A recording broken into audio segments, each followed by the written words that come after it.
Hi, this is Coach World TV. I'm Laurie Lawson, and tonight my guest is Gigi Khonyongwa-Fernandez. She didn't think I could say it. I've been practicing all night long. Hey, Gigi. Hello, Laurie. How are you? I'm thrilled to have you on. Glad to be here. We've been doing this for, what were we talking about, a year now that you're going to come on? And the reason I want her on is when I first met Gigi, she was telling me that she's a parent coach, and I went, you know what? I don't have a lot of parent coaches on. It's like, well, I want to hear about it. And she's developed this fantastic program called Families Blossoming, and we're going to talk all about that. But first, I think what's really interesting is to find out how you became a coach. Can you tell us a little bit about that? Of course. I became a coach because I wanted to, but my background is healthcare, and I was working as an occupational therapist specializing in neurology, and my background has always been sort of helping people, but I wanted something more, something that was a little bit deeper, more meaningful, and something that was transformative and life-changing. And what kind of healthcare were you doing? I was doing no. I was doing some of that, but mainly I was a therapist. So I worked in hospitals, I worked in rehabilitation centers, and my background was neurology. So I worked with a lot of people who either had traumatic brain injuries, brain tumors, anything that dealt with the neurological system. The reason I asked is because I didn't want you to think she was like a medical assistant. She was already doing something, but she thought coaching would go a little deeper, and she's right. She's really created one heck of a program here. But go ahead, sorry. Yeah, I paid you to say that. Thank you. But so it was. I really, to be honest, I got burned out by the healthcare system, and I thought it has to be something a little bit more. But what was fascinating about healthcare is that you realize how dynamic people really are, and how they can reinvent themselves, and they can always change, and there's so much growth and potential. And oftentimes, for whatever reason, life circumstances, job, family, whatever, we get stuck. And so I was just searching to see what else that I wanted to do. I was doing project management, again, within the healthcare system in the UK, because I'm originally from the US, but I was living in the UK, working in the healthcare system there, which was different than the healthcare system here. Is it really? I mean, we won't get into that, but is it easier, or is it as complicated, or? I would say it's different. Related? It's definitely much more. I think Really? One of the reasons I left the US healthcare system was because the UK system is definitely, they haven't quite forgotten that they're still treating human beings. I think in the US we've kind of forgotten that.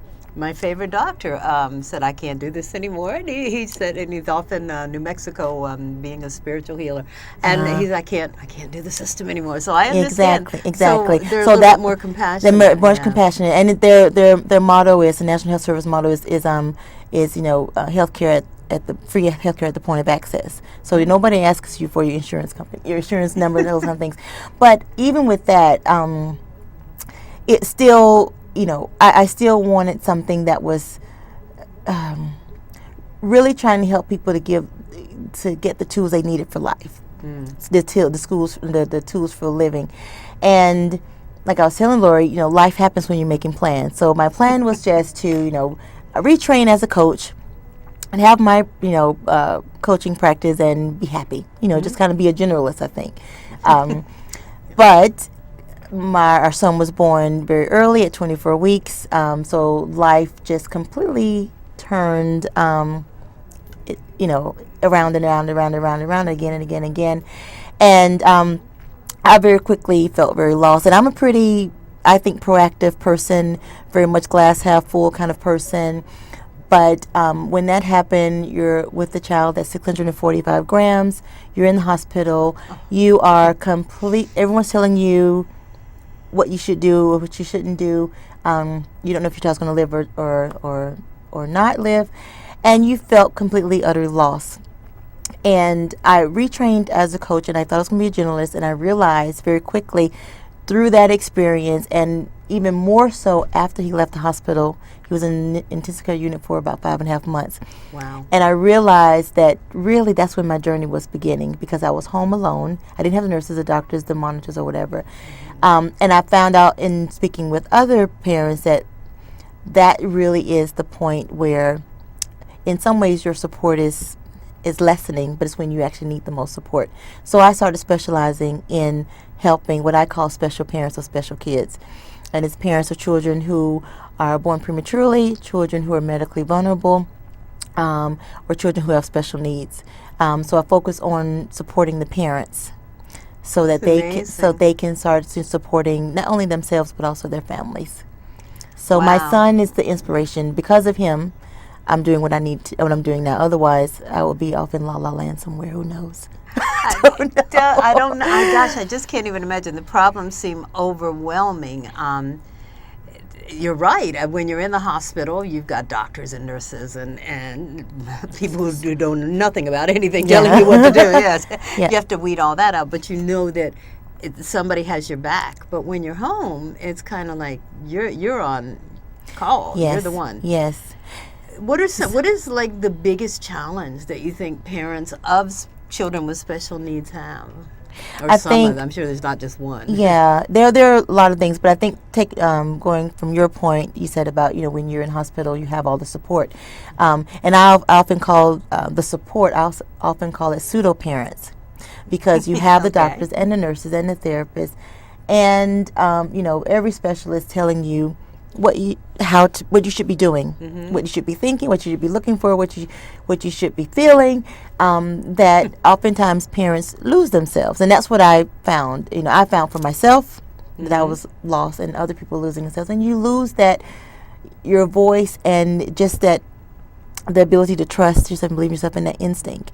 So I think that's the biggest thing is helping parents to find themselves again, find their voice again, to become empowered again, and not just it be those kind of adjectives that's kind of floating there, but what does that truly mean for you and your situation? How can it actually be implemented, for your child who, is not developing like the typical developing child is? So. While you were speaking, I was thinking it's like, and I can only speak from pretend experience, but Are you a pseudo person? No. Yes, no. But I would think that in some cases it would be almost a relief. It's like, wow, I'm so lost here. Let me lose my voice. I'm going to listen to all these voices around me. And it would be so easy to surrender yourself. It's like, I know nothing about this. This isn't how I planned it. I had, So I would think not only finding your voice, but realizing the need to find your voice. It's like exactly. It must be really frightening out there. Yeah. And then how to use it, because you're right. Sometimes you probably will not need to use your voice the same way. In some situations, sometimes it's okay to be quiet and to listen. I often try to encourage parents to, kind of get this, have this or develop this philosophy or embrace the philosophy, I guess, that they are the expert of their children. They are the expert of themselves and of their children, and then everyone else is expert of, maybe you have a doctor that's expert in autism, or an expert in feeding issues, or whatever it may be, but then together you're coming and working together and figuring out what's best for your child. I love that you're the expert of your children, and that's only you will know, because you're going to be with that child more than anybody else. Exactly. Yeah. But a lot of I kind of take it a step back, because there's been so much emphasis when you do have a child who's born prematurely or who have special needs. There's so much emphasis on the child, which rightly so in a lot of ways. But a lot of what I focus on is really supporting the parents so that they can feel comfortable, so that they can take care of that child and any other siblings they may have. They can take care of their health. They can take care of their relationships, with their significant other, with their family and friends. So it's about, finding the tools within, and also alluding to what you said earlier, being okay to let go. Because I think as parents, we feel like we're supposed to know it all. We're supposed to be in control. We're supposed to have the answers. And you're supposed to fix it. And you're supposed to fix it. That's your job. Yeah, my child.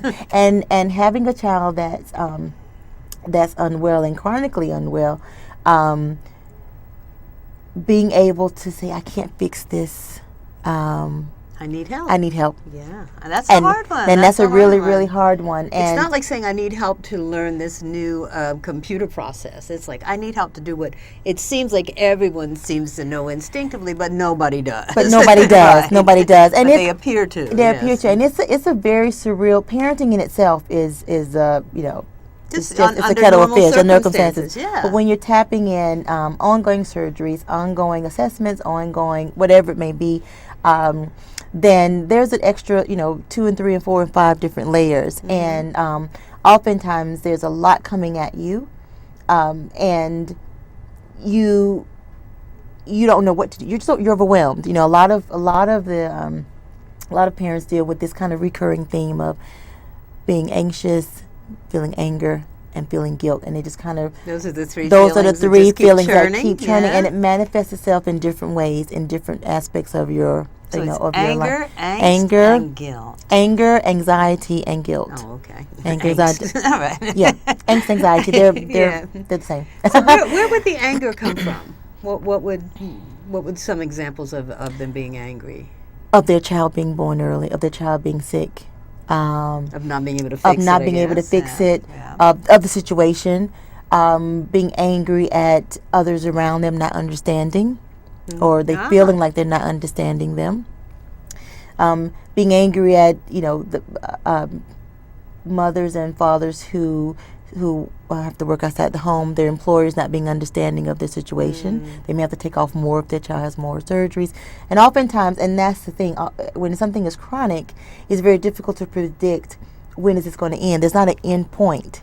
And that's oftentimes what's difficult for the parent, but also difficult for whoever is around them. Because it's not like, okay, you're sick, I give you some medicine, you're better. Or it's not like a phase. You'll grow out of it. It's not a phase. It's not. Yes. This is it. Make it better. Make it worse. And make it worse. Yeah. So it's something about you're in it for the long haul, and a lot of the anger, particularly with parents of children who are born prematurely, it's kind of mixed with anger and guilt that they couldn't finish their pregnancy. They're angry at finishing their pregnancy, or not being able to finish their pregnancy, and oftentimes that's manifested in they see other pregnant women, or other children who are born at the same age, same time as their child, and they're developing.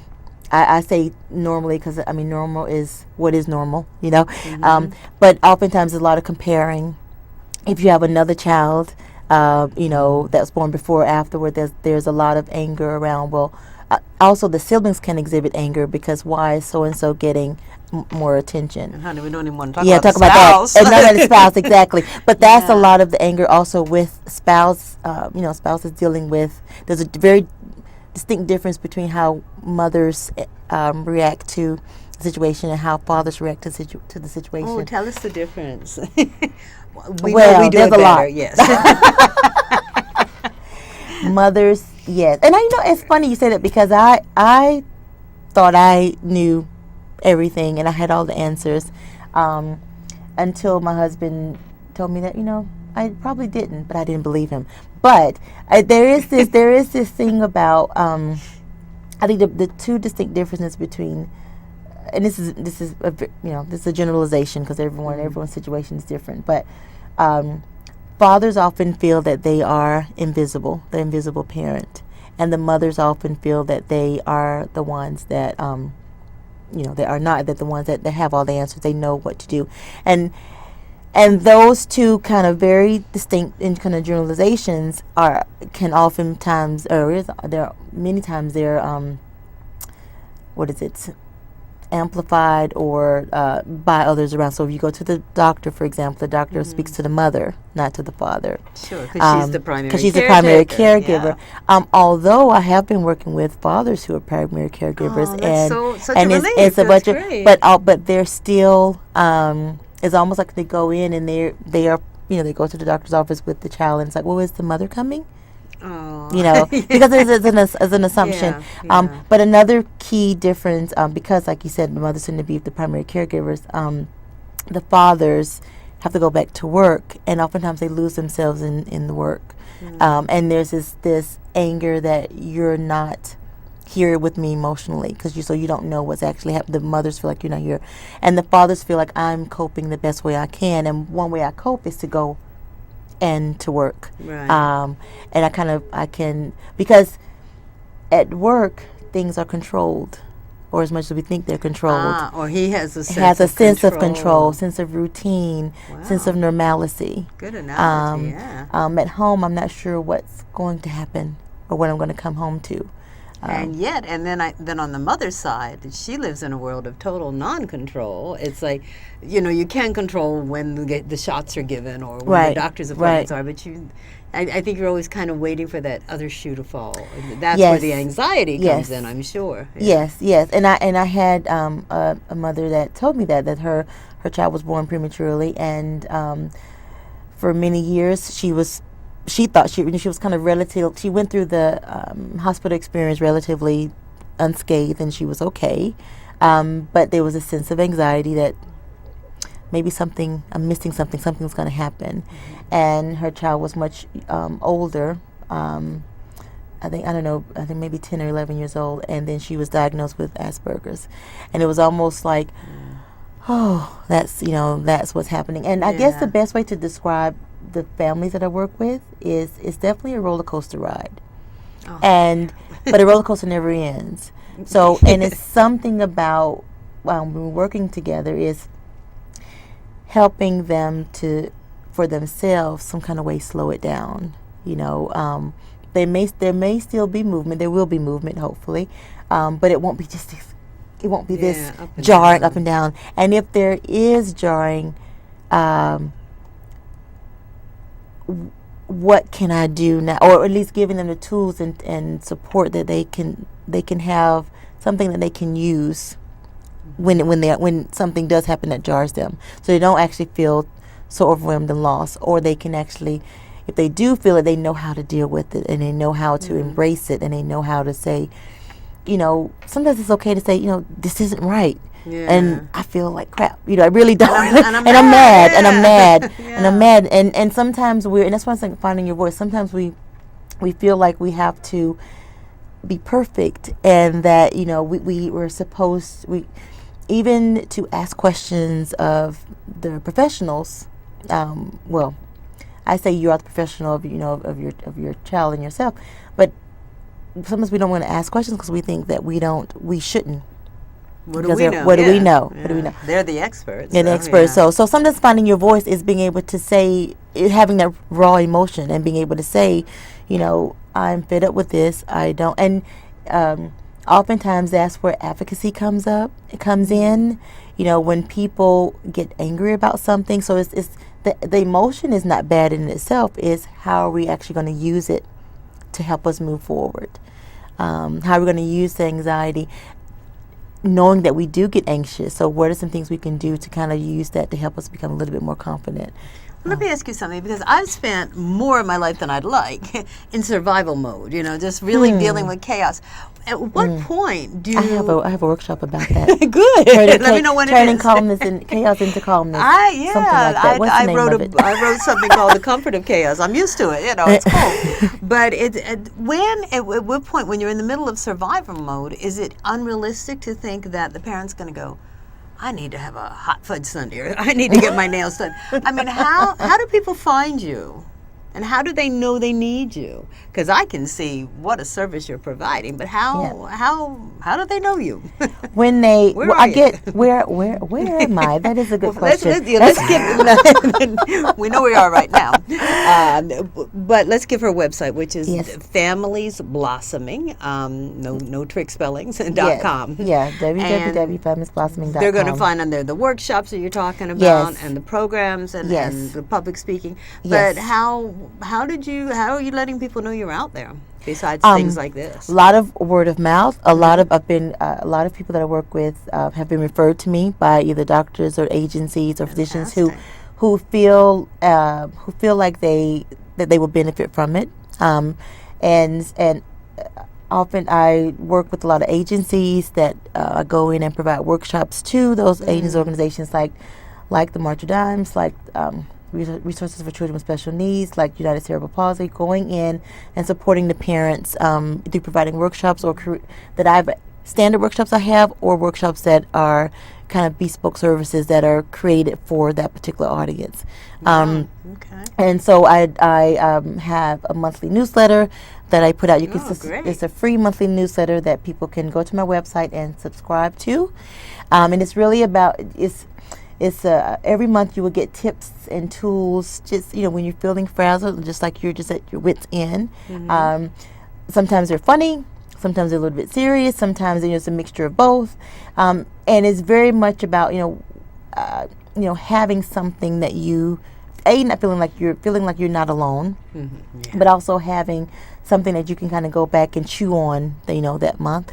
And so, so it's more and more I'm getting the word out there that that it's okay to say you need a coach to be a parent, as a parent, and definitely if your child has special needs or your child is medically vulnerable or sick, because you're in the back seat oftentimes when it happens, and for years, we're not talking about just a few weeks or months, for months and years you are, so you don't even know who you are anymore.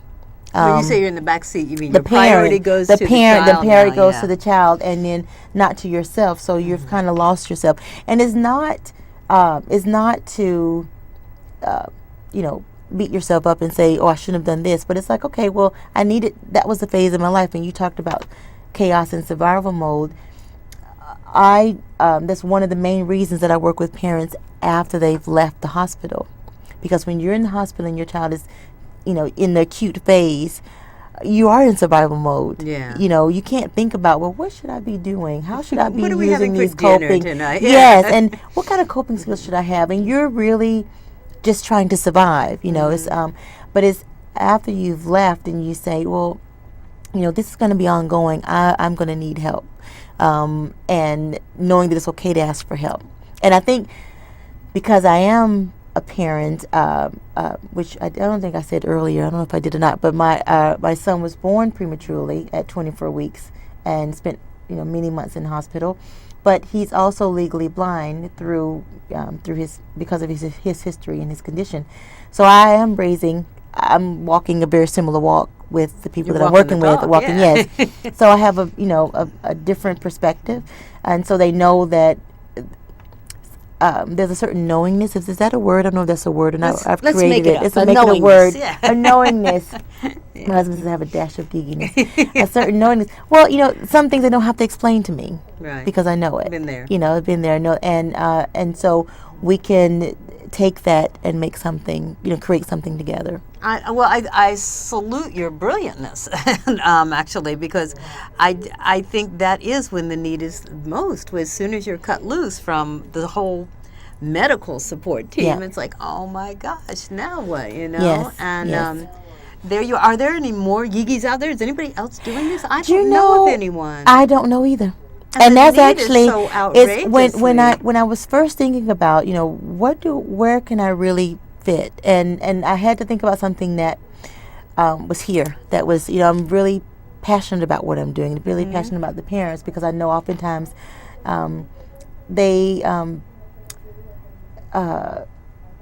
they're kind of in some ways can be on the periphery, it's all they get pushed and they get pushed aside. There's so much going on, and there's so much you're supposed to learn. And so anyway, I was searching to see who else was out there so I can speak to them, and I didn't find. I found I've only know of one person who works as a parent coach within the UK, and there's a small group of, well, I shouldn't say small because maybe I may upset someone, but there's a group of group of parent coaches, but I think it's a slightly different focus. This is it's very specific and very unique. So it's more, when I say focus, it's parents in general, and my focus is very much about parents of children who are sick, or and so that is another layer of parenting. Well, I know we could do a whole show. So I don't know if anyone else is out there. No, that does that I didn't specifically. think so. And the fact, parent coaches are few and far between, I think, but I Yes. don't know. But when you told me your specialty, it's like I've never heard of this, and why not? It should be in every hospital. I think so too. We're going to spread the word here, but so and I know we could spend hours talking about relationships, and we're talking about between spouses and siblings and all of that. But tell us a little bit about some of the workshops that you do, because you have really cool titles. So it's like I do a number of workshops, both for parents as well as for professionals, and some of the titles are. What are the titles? I've just lost it. Let's see. You said about chaos. Turning chaos into calmness. Goodbye anxiety. Hello confidence. Creating an educational portrait for your child, because oftentimes the parents I work with, often they come in phases, or they're in different parts of their journey. So initially, it's when you first leave the hospital, and then so that's that first few months to 6 months to a year, and then it's like when you're entering sort of the toddler phase, and then it's when you're entering the educational phase, and then as they get older, the teenage phase, and you're still having things resurface. I remember a mother telling me that her son was completely blind, and she knew that, and but he turned 16, and she felt like she was right back when he was first diagnosed, because she realized that he couldn't drive. She knew it intellectually, but it's emotionally when that milestone hit, and that happens in whether when they're walking or talking or whatever it may be, when the milestone hits and passes and your child is still here, that anxiety, guilt, anger resurfaces. So it could be 16, 20 years old. It's just ongoing.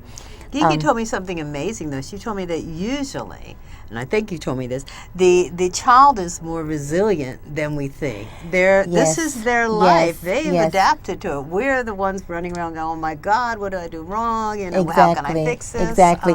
We're the child is, that's their life, you said, and they don't miss anything, and it's often how we treat them, and how we your reaction to them, to them and to the situation, they pick up on that, and it can be a hindrance or it can be a stepping stone, and that's one of the other workshops that I help with the Creative for Professionals, is actually helping them to be able to identify parents and support parents, and be able to say, well, helping them before they even leave the hospital, like having that conversation beforehand.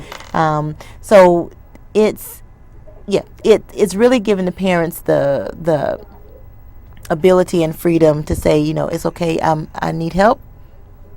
And amazing service. Go to www.familiesblossoming.